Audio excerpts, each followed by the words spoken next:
নমস্কার। কবিগুরুর লেখা বর্ষা নেমেছে প্রান্তরে অনিমন্ত্রণে, এই কবিতাটা আবৃত্তি করছি। আপনাদের ভালো লাগলে অবশ্যই আমার চ্যানেলটিকে সাবস্ক্রাইব করবেন, লাইক করবেন, শেয়ার করবেন, বেল বাটনটি প্রেস করবেন।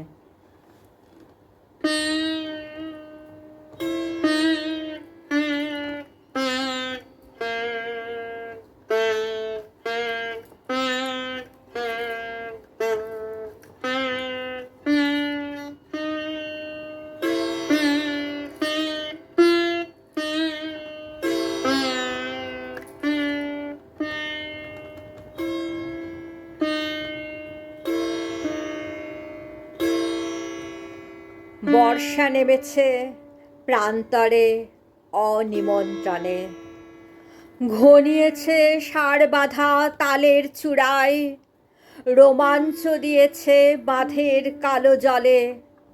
বর্ষা নামে হৃদয়ের দিগন্তে, যখন পারি তাকে আহ্বান করতে। কিছুকাল ছিলেম বিদেশে, সেখানকার শ্রাবণের ভাষা আমার প্রাণের ভাষার সঙ্গে মেলেনি। তার অভিষেক হলো না আমার অন্তর প্রাঙ্গণে।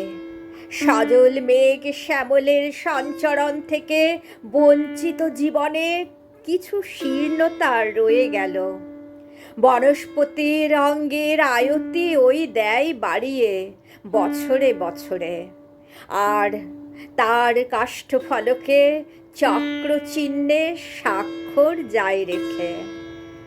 তেমনি করে প্রতি বছর বর্ষার আনন্দ আমার মজ্জার মধ্যে রস সম্পদ কিছু যোগ করে। প্রতিবার রঙের প্রলেপ লাগে জীবনের পটভূমিকায় নিবিড়তর করে।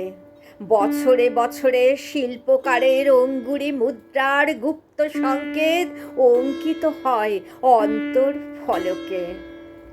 নিরালায় জানালার কাছে বসেছি যখন, নিষ্কর্মা প্রহরগুলো নিঃশব্দ চরণে কিছু দান রেখে গেছে আমার দেহলিতে।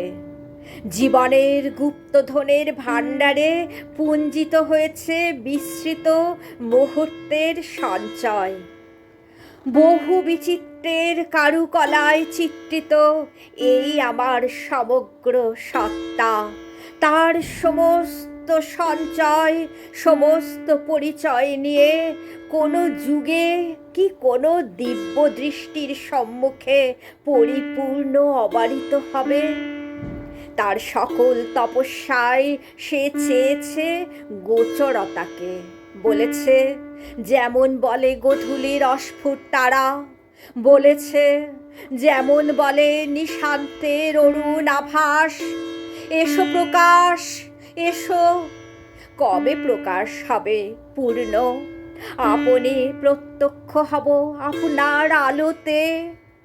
বধূ যেমন সত্য করে জানে আপনাকে, সত্য করে জানায় যখন প্রাণে জাগে তার প্রেম, যখন দুঃখকে পারে সে গলার হার করতে, যখন দৈনকে দেয় সে মহিমা, যখন মৃত্যুতে ঘটে না তার অসমাপ্তি।